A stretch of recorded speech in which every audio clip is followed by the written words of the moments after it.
There was a time when royalty descended from the heavens, when the gods walked upon the earth. The skies bore no smoke, the soil knew no cities, and humanity had not yet been born. In those remote ages, a cosmic order already governed existence. Known in the earliest cuneiform records as the Anunna, or Anunnaki, these figures did not emerge from mere legend, but from a realm described simply as the heavens.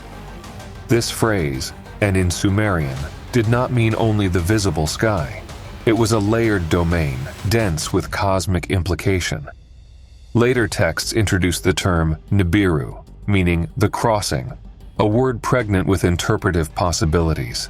It may have signified a celestial orbit, a gravitational gateway, or even a boundary between dimensions. The Anunnaki's descent may have been more than a journey across space. It may have been a translocation through states of existence. Their arrival, then, was not just astronomical, but metaphysical, an emergence through thresholds that language could only express through poetry and symbol. The earth they arrived upon lay untouched, wild, and mute beneath the celestial dome. This was not the creation of Earth, but the transformation of it. Earth became a site of divine utility, a planet not merely inhabited, but activated. According to Zecharia Sitchin's influential theory, the Anunnaki came in search of gold, a metal whose incorruptibility and energetic properties made it vital for technological purposes, possibly to mend the atmosphere of their distant world. However, the Mesopotamian tablets never explicitly name gold. They speak instead of endless toil, of divine figures laboring in the depths. This labor fell upon the Igigi, the junior gods. These celestial workers were not metaphors, but entities assigned the burden of maintaining divine operations on Earth. Excavation, construction, and maintenance fell to them. One of their most vital zones of operation was the Abzu, a domain beneath the surface, rich in water, and perhaps something far more vital. Enki, the god of wisdom and creation, ruled over this deep realm. The Abzu was not merely a mythic ocean of sweet water. It was a liminal space, part mine, part energetic reservoir, part gateway. Later thinkers attempted to ground this realm in geography, suggesting mineral-rich regions of southern Africa as possible locations.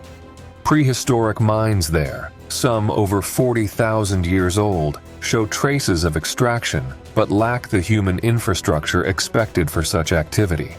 Whether physical or metaphysical, the Abzu was essential. It provided both resource and mystery. Yet the Anunnaki did not act chaotically. Their mission followed order. Anu remained in the highest celestial domain. Enlil ruled the skies and lands from Nippur, while Enki delved into the underworld from Eridu. Sipar served as a celestial port, a launchpad between Earth and the heavens. This structure mirrored a cosmic order, where each deity held dominion and duty. But even the divine have limits. The Igigi, enduring relentless toil, reached their breaking point. The Atrahasis epic records that they bore the work like men. They descended into shafts, labored in darkness, and eventually rebelled. They threw down their tools, set their implements aflame, and marched upon Enlil's domain. This was no mythic drama for spectacle. It was the first recorded labor strike in the celestial order. War has reached your gates, warned the Vizier Nusku. Yet what followed was not swift punishment. Anu descended. Enki rose from the depths. A divine council convened to address the crisis. This was not tyranny, but law. And from this moment of crisis emerged a new solution: to create a being who could take on the labor of the gods. This decision, to shift the burden from divine hands to a new creation, set in motion events that would echo through all of human myth. The rebellion of the Igigi was more than a disruption. It was a catalyst. It proved that even the heavens could fracture. That divine order, no matter how structured, could not survive unchecked suffering. And so, from the fires of rebellion, a new chapter began. a chapter not of gods alone, but of humanity, born not from paradise, but from crisis. The mutiny of the gods was not an end, it was the beginning of everything to come. The fires of rebellion had subsided, but the reverberations lingered like smoke in the halls of the gods. The uprising of the Igigi had not only exposed the cracks in the celestial order, it had forced a revelation. The divine hierarchy was not immune to fatigue, to unrest, or to change. The very beings once believed to be infallible had now proven vulnerable to the strain of relentless labor. And so, within the chamber of the Divine Council, a question arose that had never before been asked. How could the divine will be upheld without burdening the divine body? It was Enki, keeper of secrets, guardian of the Abzu, and architect of innovation, who offered the solution. Where others debated retribution, he proposed invention. A being would be created, he said, not divine in rank, but forged with divine essence. A new species would bear the burden the gods themselves could no longer carry. The proposal was radical, yet it struck a chord. The council, weary of conflict and aware of the precarious balance between order and collapse, accepted it. Thus began the process that would reshape not only Earth, but the very meaning of existence upon it. This was no arbitrary creation. The being envisioned was not a creature of worship or affection. It was to be a worker, functional, tireless, obedient. The lulu amelu, literally the mixed one, was designed not to think, but to labor. This moment, immortalized in the lines of the Atrahasis epic, represents perhaps the first moment in ancient literature when humanity is introduced not as a favored child, but as a utility. The responsibility for bringing this hybrid into existence fell to a figure revered across multiple traditions, the goddess Mami. Also known as Ninhursag, Nintu, or Belet Ili, she was the womb of the divine, the one who held the mysteries of shaping life from substance. Her involvement reveals the sacred weight of the act. It was not simply an experiment, but a ritual of transformation. The materials? Earth's clay, the symbol of mortality, and divine blood, extracted from a god who had been chosen or perhaps condemned for sacrifice. The myth states this god was intelligent, rebellious, and of great power. Some versions name him Kingu. Others suggest a more anonymous divine being associated with the failed uprising. Regardless, the meaning is clear. The spark that ignited humanity came from both strength and defiance. The blood carried not only divine biology, but memory, encoded with the knowledge of revolt. The mixing of blood and clay was performed with solemn ceremony. Mami chanted over the ingredients. The gods gathered to await the result. What emerged was more than matter. It was an echo of divinity encased in the limits of flesh. The Sumerian texts describe a gestation period, a birthing process, and the first breath of a being who looked like the gods but did not share their power. Symbolically, this speaks volumes. The first humans were not born free, but born bound, shaped by necessity, not affection. Many researchers have read these passages through the lens of science fiction. The notion of blending divine blood and earthly clay resonates with the imagery of DNA manipulation, bioengineering, and cloning. The metaphors align: a genetic template, a carrier medium, a sacred laboratory overseen by an elder intelligence. And while such interpretations remain speculative, the precision and consistency of the mythological motifs raise compelling questions. Could these stories preserve in poetic code what ancient humanity struggled to describe? The first of these beings was not treated as a sacred creation, but as a tool. The tablets say he was immediately put to work, digging canals, lifting stone, irrigating fields. He did not receive education or ritual initiation. He carried the basket, a symbol in Sumerian art for servitude and infrastructure. In this, the gods achieved their goal. The Igigi were freed, the workload diminished.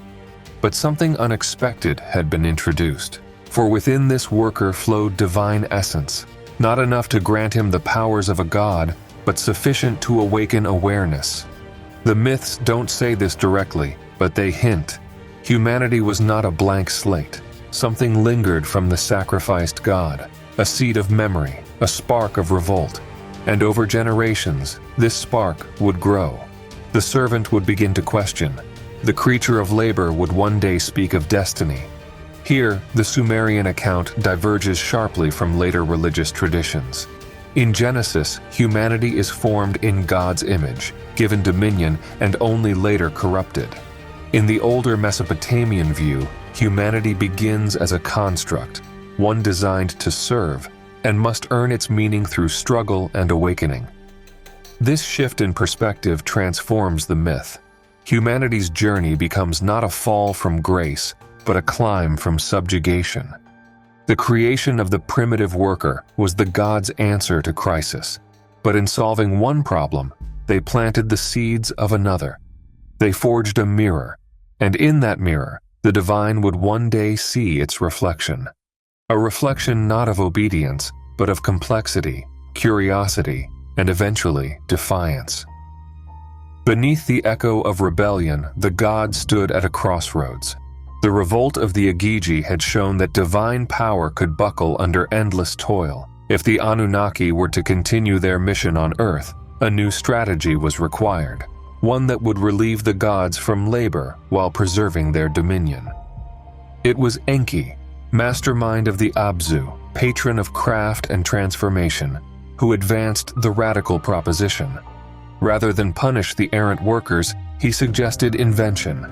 Fabricate a being built for servitude. A creature born of earth, but instilled with divine essence. A mixed one, who would bear the burden the gods no longer wished to carry. The council of the great gods consented, but this would not be a simple craft of the soil. Into the hands of Mami, also known as Ninhursag or Nintu, was placed the sacred task. Mami, the birth goddess, presided over gestation, shaping life from substance. The materials chosen were neither random nor symbolic alone. Clay from Earth's depths, the sign of mortality, and a drop of divine blood, the sign of immortality. Legend identifies the sacrificed narrative being as Kingu, a figure in some versions of the creation myth, embodying rebellion and power lost. The mixing of clay and blood, the chanting of rituals, the waiting for life to stir, these images are rendered with the tone of ritual precision.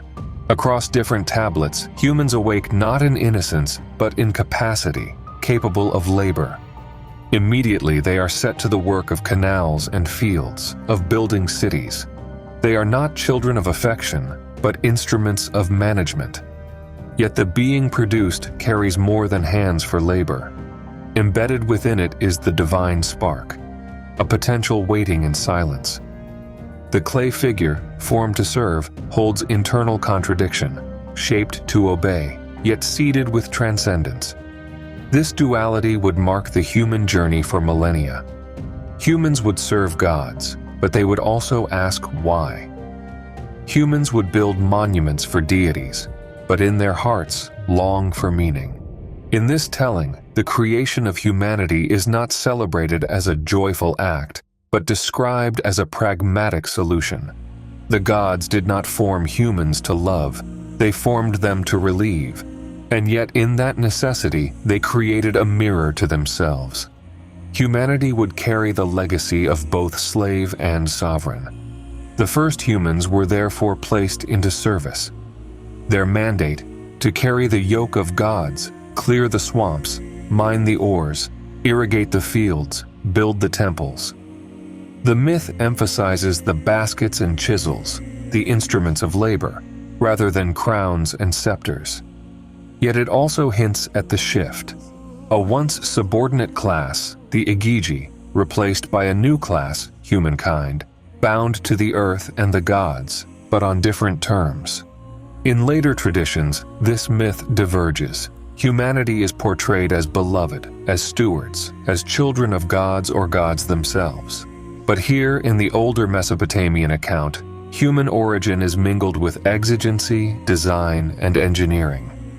Birth is not necessarily blessing, but compromise. In crafting the worker, the gods solved one crisis, but planted another. The being they created could labor, but could also think. It bore divine essence, but knew Earth's dust. It served the gods, but carried the burden of them. In reflecting the divine image, humanity also became the stage where the divine would witness its own fallibility. The gods who once deliberated on cosmic order now watched the beings that maintained it. Thus, the creation of humanity stands not as the climax of divine benevolence, but as the pivot between eras, from divine dominion to human agency. A worker shaped by necessity becomes a being of potential. And the story of the gods' revolt becomes the story of humanity's birth. Beneath the Earth's surface, beyond the reach of sunlight and the memory of men, sprawled the realm known in the oldest texts as the Abzu, a name invoked not only for mythic waters, but for the source of divine substance. To Enki, this realm was given, not as a prison or exile, but as a throne of subterranean knowledge, power, and transformation. The Abzu was more than a cavern or aquifer. It was a place where energies flowed and raw material answered to will. The Sumerians described it as a watery abyss, yet what lay within its depths remains encoded in metaphor. Where later cosmologies imagined hells of fire and judgment, these older myths spoke of deep places where sacred metals pulsed within the bones of the earth. Gold, silver, and strange stones that shine with blue fire appear throughout the cuneiform corpus. Some of these materials were linked with sickness, blindness, and unnatural heat, raising the possibility that what the texts described were not just metaphors, but memories of materials like uranium, cobalt, or other radioactive elements. The Abzu was more than a mine. It was a technological center, a zone of extraction, refinement, and containment. It served both as a laboratory and a vault. Enki, as its custodian, was less an artisan and more a scientist priest, one who governed not by decree, but by secret law. His mastery of the Me, the divine decrees or protocols of creation, was most potent in this deep realm. It was here, beneath the crust of the earth, that the foundations of civilization were forged. Yet control over the Abzu was never singular. With time, its stratified layers came to host not just Enki's dominion, but that of others. Ereshkigal was sent to rule the deepest precincts, her realm a mixture of death, transformation, and sacred isolation. The myths are clear. She did not descend by choice. Her rule was absolute, but it came at the price of separation from the celestial sphere. In later cycles, Nergal was sent to meet her, either as a challenger, emissary, or consort. The result was dual rule, a coupling that symbolized balance between wisdom and wrath, order and entropy. This dynamic hints at a deeper narrative. The underworld was not only a place of death or resource, it was the site of containment, of energies, entities, and knowledge too potent to be left unchecked. The gods did not merely mine there, they managed risk. The divine divide between Enlil above and Enki below reflected more than geographical assignments. It was the tension between the measured law of heaven and the volatile power beneath. Nergal's co-rule with Ereshkigal was a political arrangement with metaphysical consequences, balancing the forces of life and destruction at the planet's core.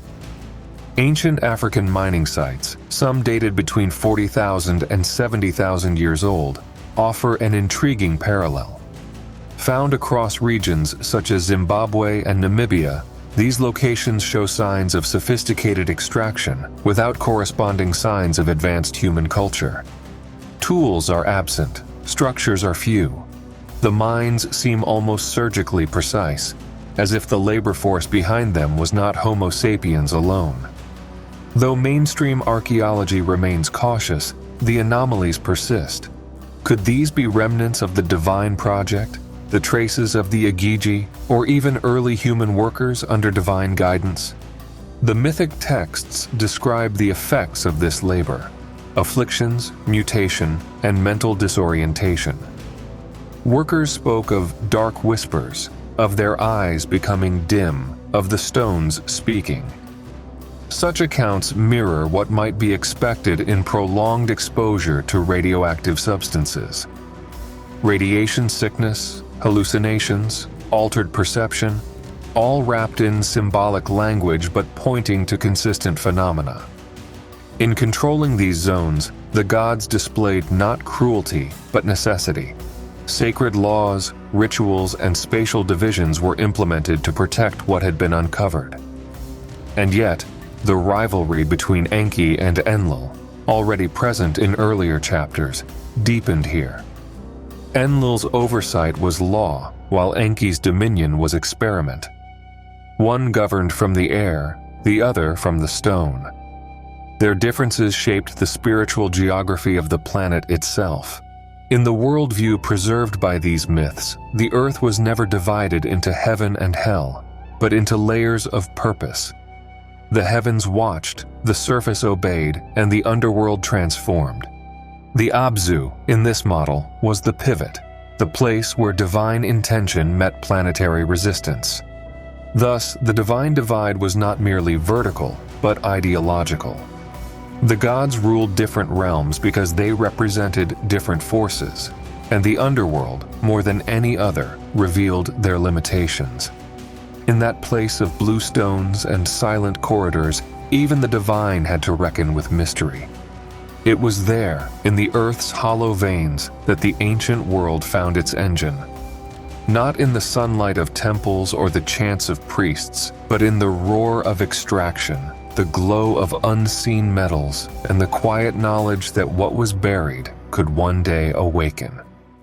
Long after the rebellion's embers faded into the dust of forgotten epics, and the minds that once rang with the toils of gods and men were swallowed by time and earth, a different legacy endured, one not written in stone but encoded into the collective memory of humankind.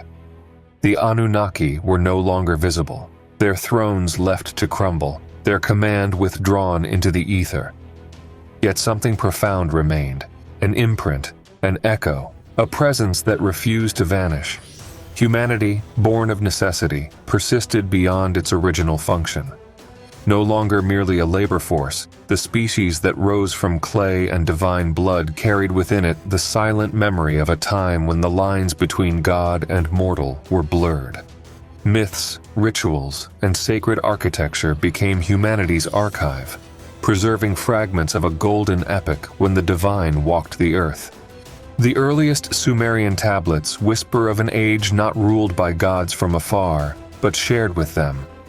This golden age appears across cultures. In Mesopotamia, it was a time of semi-divine kings and cosmic order. In Greece, it was the age of Kronos, when harmony and abundance reigned. In the Hebrew tradition, Eden was a garden of divine presence lost to knowledge and exile. These parallels are not coincidence, but convergence. Scattered memories of a rupture in the divine-human connection. These accounts follow a common pattern: a glorious beginning, a fall through disobedience or revelation, and the hope of return. It is as though the mythologies of distant peoples speak of the same broken covenant, a lost partnership between the human and the divine. Yet even in retreat, the gods left behind tools, symbols, and mysteries that hint at their former presence. Among the most enigmatic is the Tablet of Destinies, a divine object said to control the fate of all beings, gods included. Far from mere metaphor, it may have represented a powerful device, a code, a control system, or a library of cosmic laws. There were others: Ninurta's shining axe, capable of leveling mountains with precision; Gibbel's sacred fire, described not as wild flame but as intelligent, refined, and ritualized.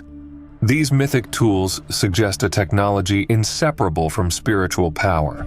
an interface between energy, matter, and consciousness. The architecture left behind supports this view.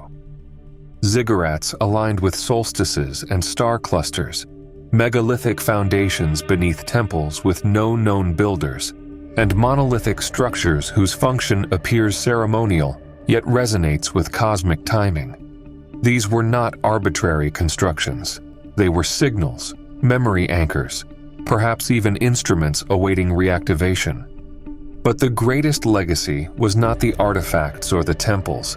It was the change within the human being. The lulu amelu, once crafted to carry the god's burden, began to evolve. The divine spark infused in clay did not remain inert. It stirred, it dreamed, it rebelled. From servitude came aspiration, from obedience, self-awareness, and from silent labor, a voice. This transformation echoes in myths of forbidden knowledge.